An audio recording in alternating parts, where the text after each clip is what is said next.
F1의 시대를 제대로 확인하는 무대 2026 중국 그랑프리가 드디어 열렸습니다. 멜버른이 2026 시즌의 첫 번째 답을 보여주었다면 상하이는 그 답이 정말 의미가 있었는지를 시험하는 무대라는 점에서 많은 팬들의 관심이 집중될 수밖에 없었습니다. 더욱이 시즌 첫 스프린트 주간인 만큼 빡빡한 일정과 엄청난 압박 속에서 각 팀과 선수들은 저마다의 최선을 다하며 이번에도 다양한 이야기를 써내려갔는데요. 과연 2026 중국 그랑프리에서는 어떤 일들이 펼쳐졌을까요? 좌절감에 사로잡힌 막스 덕후 아내를 위해 원투 피니시가 또다시 급하게 만든 2026 시즌 중국 그랑프리 리뷰 지금 바로 시작합니다.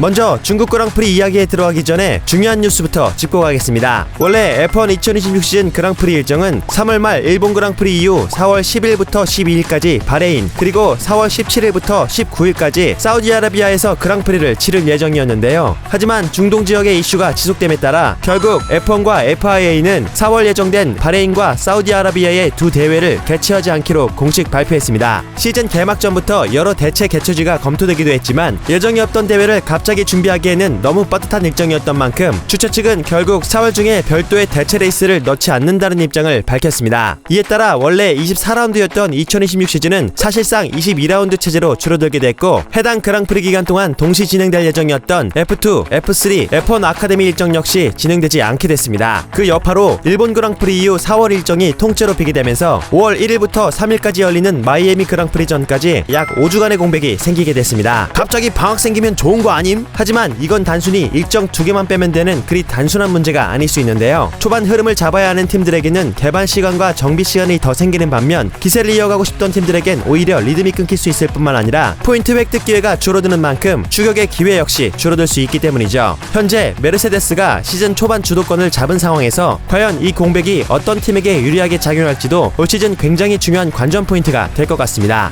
그럼 나는 무슨 영상 만들지? 지난주 호주 개막전 이후 2026 시즌의 두 번째 라운드이자 시즌 첫 스프린트 주말이기도 한 중국 그랑프리를 맞아 각 팀과 선수들은 호주에서 8,000km를 날아 마침내 상하이에 도착했는데요. 중국 한자 상을 형상화한 설계로 유명한 상하이 인터내셔널 서킷은 개막전이 치러졌던 엘버트 파크 서킷과는 완전히 다른 성격의 서킷으로 알려져 있습니다. 1번 코너의 거대한 나선형 구간, 1km가 넘는 긴 백스트레이트, 그리고 캘린더에서도 손꼽히는 추월 포인트들로 유명한 전용 서킷인 만큼 새로운 규정이 실제 레이스 상황에서 얼마나 영향을 주게 될지 제대로 시험해볼 수 있는 첫 무대가 될 수 있었죠. 특히 시즌 첫 스프린트 주간인 만큼 각 팀은 제한된 연습 시간과 빽빽한 일정 속에 더 큰 압박을 느낄 수밖에 없고, 드라이버들 역시 새로운 시대의 레이스카에 아직 많은 적응이 필요한 상황이기에 이번 중국 그랑프리는 시즌 초반에 큰 흐름 변화를 만들어낼 수 있는 그런 무대이기도 했습니다. 과연 이 무대의 주인공은 누가 될지 많은 이들의 관심이 집중되며 드디어 중국 그랑프리의 공식 일정이 시작됐는데요. 중국 그랑프리의 유일한 연습 세션인 프랙티스 1에서는 메르세데스의 조지 러셀이 가장 빠른 랩타임을 기록했습니다. 그 뒤를 팀메이트 키미 안토넬리가 차지했고, 맥라렌의 노리스는 3위를 기록했지만 선두와 0.5초 이상 차이가 나며 메르세데스와의 격차를 실감할 수밖에 없었죠. 한편 이번 프랙티스 세션은 1시간 동안 꽤나 혼란스러운 상황들이 연이어 터졌는데요. 초반 노리스와 해밀턴의 접촉, 여러 선수들의 스핀, 린드블라드의 정차로 인한 버추얼 세이프티카, 윌리엄스의 사인츠는 데이터 문제로 인해 한 번의 아웃렛만 기록한 뒤 40분 동안 차고에만 머무는 등 각 팀들은 오후 스프린트 퀄리파잉을 앞두고 여러 이슈들로 인해 상당수가 준비 부족 사태를 겪어야만 했습니다. 이후 금요일 오후에 진행된 스프린트 퀄리파잉에서는 세션 시작 전부터 캐딜락의 페레즈가 연료 시스템 이상 문제를 보이며 사실상 한 명이 빠진 채 SQ1이 펼쳐졌는데요. 역시나 메르세데스 러셀이 곧바로 선두로 올라섰고, 해밀턴과 르클레르가 뒤를 이으며 메르세데스와 페라리가 선두권을 장악하는 모습을 보였습니다. 반면 윌리엄스는 사인츠와 알본 모두 탈락했고, 에스턴 마틴의 알론소와 스트롤도 힘없이 탈락, 캐딜락의 보타스도 탈락하면서 하위권 그룹이 처한 냉혹한 현실을 가감없이 보여줬습니다. SQ2에서는 트랙 그립이 살아나기 시작하자 페라리의 해밀턴이 러셀의 전 세션 선두 기록을 멈춰 세우고 잠깐 1위에 올라서기도 했지만 그럼에도 여전히 메르세데스의 우세는 이어졌습니다. 휉켄베르크, 오콘, 로슨, 보톨레토, 린드블라드, 콜라핀토가 SQ2에서 각각 탈락한 가운데 하다르는 11호 간신히 SQ3에 진출하며 현재 쉽지 않은 싸움을 벌이고 있는 레드불에 조금이나마 힘을 보탰습니다. 그리고 이어진 SQ3에서는 모든 선수들이 소프트 타이어를 끼고 달렸는데요. 메르세데스의 조지 러셀이 역시나 압도적인 모습을 모습을 보이며 다음날 스프린트 레이스에 폴을 차지했습니다. 그리고 키미 안토넬리 역시 2위를 차지하며 메르세데스 듀오가 프론트로우를 차지했습니다. 전년도 드라이버 챔피언인 맥라렌의 노리스는 마지막 뒷심을 발휘하며 3위를 기록했고 그 뒤로 해밀턴, 피아스트리, 르클레르가 각각 4, 5, 6위를 기록했습니다. 한편 알핀의 피에르 가슬리가 7위를 기록하며 분전한 가운데 레드불의 베르스타펜은 선두인 러셀과 1초 이상의 격차를 보이며 결국 8위에 머무르는 실망스러운 성적표를 받아들여야만 했죠. 그리고 다음날 시즌 첫 스프린트 레이스가 치러졌는데요. 의무 피트 스탑 없이 정규 레이스의 3분의 1 수준인 19랩을 달리는 첫 스프린트 레이스에서 과연 누가 우승을 차지할지 관심이 집중된 가운데 모든 차량들이 마침내 그리드의 정렬을 마치고 레이스가 시작됐습니다. 지난 호주 개막전 레이스에서 스타트에 이점을 보였던 페라리는 이번에도 확실히 스타트에 강한 모습을 보였는데요. 4위 자리에서 출발한 해밀턴이 금세 2위로 올라선 뒤 첫 번째 랩 9번 코너에서 마침내 러셀까지 제치고 선두 자리를 차지했습니다. 해밀턴과 러셀은 초반 몇 랩 동안 스트레이트와 1번 코너에서 서로 자리를 주고받는 치열한 경합을 벌인 가운데 르클레르는 3위 자리에서 러셀을 강하게 압박했지만 러셀은 기어이 6랩에 해밀턴을 추월하며 레이스 주도권을 다시 되찾았습니다. 한편 베르스타펜은 스타트 과정에서의 실수로 한순간에 14위까지 밀려나기도 했고 안토넬리 역시 스타트 순간 거의 움직이지 못하며 뒤로 밀렸다가 이후 앞차들을 추격하는 과정에서 하제로와 접촉하며 10초 페널티를 받기도 했습니다. 이후 레이스는 한동안 안정적으로 진행됐었는데요. 지난 경기 인상적인 모습을 보여주었던 레이싱부스의 린드블라드는 갑작스러운 차량 문제로 결국 12랩에 리타이어했고 캐딜락의 보타스 역시 차량을 서서히 감속시키며 리타이어하고 말았죠. 그리고 13랩 아우디의 휠켄베르크가 트랙 위에 멈춰서며 세이프티카가 등장했는데요. 미디움 타이어가 못 버티며 힘겨워하던 상위권 선수들은 이 팀에 일제히 피트인하며 타이어를 교체한 가운데 로슨과 베어만은 타이어 교체 없이 그대로 트랙에 남으며 나름의 도박수를 던졌습니다. 이후 16랩 세이프티카 엔딩 이후 리스타트하는 과정에서 선두 러셀은 마지막 코너에서 순간 그립을 잃은 르클레르의 모습을 확인하자마자 곧바로 가속을 시작하며 달아났고 결국 이 흐름을 안정적으로 유지하며 마침내 스프린트 레이스 우승까지 차지하게 됐습니다. 뒤이어 페라리의 르클레르와 해밀턴이 각각 2, 3위를 차지한 가운데 랜도 노리스는 4위, 10초 페널티 수행 이후 추격전을 펼친 키미 안토넬리는 5위를 기록했습니다. 타이어 교체 없이 끝까지 버텼던 로슨과 베어먼은 전략이 제대로 먹히며 마지막 포인트를 가져간 반면 레드불의 베르스타펜은 14위까지 떨어졌던 순위를 9위까지 끌어올리긴 했지만 결국 노포인트를 기록하며 현재 레드불이 처한 암울한 현실을 보여줬죠. 그렇게 혼란스러웠던 시즌 첫 스프린트 레이스가 마무리되고 잠시 후 본 퀄리파잉이 펼쳐졌는데요. Q1이 시작될 무렵 트랙의 온도는 스프린트 때의 14도에서 32도까지 크게 올라 있었습니다. 그만큼 워밍업은 덜 까다로울 수 있지만 반대로 타이어 열환은 더욱 심해질 수 있을 뿐만 아니라 스프린트 주말인 만큼 사용할 수 있는 타이어 수량도 제한적이었기 때문에 각 팀들은 무작정 새 타이어를 쏟아볼 수도 없는 상황 속에서 최대한 신중하게 퀄리파잉을 진행해야만 했죠. 레드불은 하자르와 베르스타펜에게 미디움 타이어를 장착했고 해밀턴도 중고 미디움 타이어로 기록 작성에 도전했습니다. 하지만 역시나 브레이킹 과정에서 해밀턴의 차가 흔들리며 15위까지 떨어지자 페라리는 부랴부랴 해밀턴을 새 소프트로 갈아 끼고 기록에 도전, 결국 3위까지 기록을 끌어올릴 수 있었고 레드불 역시 두 선수 모두 탈락 위기를 겪을 뻔한 상황에서 결국 종료 2분을 남기고 하자르와 베르스타펜 모두 새 소프트로 전환해 겨우 Q2에 진출했습니다. 한편 이번 중국 그랑프리에서 줄곧 고전을 면치 못하던 린드블라드는 Q1 세션 중반 차량 문제로 인해 피트로 들어오라는 지시를 받았고 레이싱부스의 미키닉들은 급하게 차를 고쳐 마지막 랩을 위한 기회를 만들어줬습니다. 다행히 린드블라드는 그 기회를 잘 살려 마침내 Q2 진출에 성공할 수 있었죠. Q1 결과 사인츠, 알본, 알론소, 보타스, 스트롤, 페레즈가 탈락하며 스프린트 퀄리파잉에 이어 또다시 하위권 그룹의 한계를 드러냈습니다. 이어진 Q2는 모두가 소프트 타이어를 끼고 달린 가운데 역시나 메르세데스와 페라리 선수들의 기록 싸움이 펼쳐졌는데요. 그 와중에 안토넬리는 주말 내내 자신을 힘들게 했던 마지막 세터에 대한 해답을 마침내 찾아낸 듯 러셀보다 앞선 기록을 작성하며 선두로 올라서는 모습을 보였습니다. 한편 Q2가 끝날 무렵 아우디의 보톨레토가 스핀하며 옐로우 플래그가 나왔는데요. 하필 몇몇 드라이버들이 기록 작성 타이밍과 겹치며 피해를 입기도 했습니다. 그 결과 휠켄베르크, 콜라핀토, 오콘, 로슨, 린드블라드, 보톨레토가 Q2에서 탈락하게 됐죠. 마지막 Q3는 시작하자마자 대형 이슈가 터졌는데요. 러셀의 차가 1단 기어에 고정되어 트랙 위에 갑자기 멈춰버렸던 것이었죠. 메르세데스는 팀 라디오를 통해 가능한 모든 스위치를 시도하며 차를 다시 움직이게 하려 했고 러셀은 어떻게든 차를 되살려 다행히 피트로 돌아왔습니다. 하지만 시간은 계속 흘러가고 있었고 러셀이 만약 기록을 남기지 못한다면 10위에 머물러야 했기 때문에 팀은 플라잉랩 기회가 완전히 사라지기 전에 문제를 해결해야만 했죠. Q3 종료 4분을 남기고 차량 문제를 해결한 러셀은 새 타이어를 끼고 단 한 번의 플라잉랩을 위해 다시 트랙 위에 나왔습니다. 러셀은 안정적인 주행으로 준수한 기록을 작성했지만 폴 포지션은 이미 다른 선수의 것이었습니다. 메르세데스의 영 드라이버 키미 안토넬리가 그 주인공이었죠. 중이었죠. 러셀보다 무려 0.2초 앞선 기록을 작성하며 상하이 그랑프리 풀포지션을 따낸 안토넬리는 베르스타펜도 못해낸 F1 역대 최연소 풀포지션 기록을 갈아치우며 새로운 역사를 만들어냈죠. 한편 페라리의 해밀턴, 르클레르가 3, 4위, 맥라렌의 피아스트리, 노리스가 각각 5, 6위를 차지한 가운데 알핀의 가슬리가 무려 7위를 차지하며 8위의 베르스타펜을 다시 한번 앞서 나가는 진풍경이 펼쳐지기도 했습니다. 아 진짜 더럽게 안 풀리네. 그리고 다음날 일요일 드디어 중국 그랑프리 레이스에 막이 올랐습니다. 맥라렌은 이번 중국 그랑프리를 통해 첫 번째 그랑프리 출전이라는 대기록을 세운 가운데 본 레이스에서도 5, 6번 그레이드에서 경기를 시작하는 만큼 좋은 결과를 만들어낼 수 있을 거라 기대했지만 그들이 맞이한 현실은 악몽 그 자체였습니다. 피아스트리와 노리스의 차량 모두 메르세데스 파워 유닛과 관련된 전기 개통 문제로 인해 아예 레이스에 참가조차도 하지 못하게 된 것이죠. 맥라렌은 두 차량의 문제가 서로 다른 고장이라고 설명했지만 공교롭게도 같은 날 같은 계열의 파워 유닛에서 각기 다른 종류의 전기 문제가 동시에 터졌다는 점에서 맥라렌의 팬들은 말 그대로 최악의 주말을 맞이해야만 했습니다. 한편 아우디의 보톨레트와 윌리엄스의 알본 역시 차량 문제를 겪으며 결국 그리드에는 4대가 빠진 18대만이 레이스를 펼치게 됐습니다. 이후 빨간불 5개가 동시에 꺼지며 레이스가 시작됐고 풀포지션의 안토넬리는 이번에는 깔끔한 출발을 보였지만 역시나 스타트에 강한 페라리의 해밀턴이 곧장 1번 코너 바깥쪽으로 돌며 선두를 가져왔고 르클레르 역시 그 뒤를 이으면서 두 대의 메르세데스는 순간 뒤로 밀려나는 모습을 보였습니다. 하지만 안토넬리는 곧바로 해밀턴을 추격했고 헤어핀에서 다시 선두를 되찾은 뒤 이후에는 끝까지 흔들리지 않는 리듬을 만들어냈죠. 한편 레드불의 아자르는 오프닝 랩 스핀으로 인해 타이어에 플랫스팟이 생기면서 부득이하게 타이어를 교체해야만 했고 이로 인해 최후미까지 순위가 떨어지며 두 경기 연속 어려운 상황을 맞이하게 됐죠. 그래도 베르스타펜은 나름 그리드 뒤쪽에서 꾸준히 순위를 끌어올리고 있었는데요. 중계화면에서도 보일 정도의 왼쪽 앞 타이어 마모로 인해 어려움을 겪자 레드불은 베르스타펜을 결국 피트로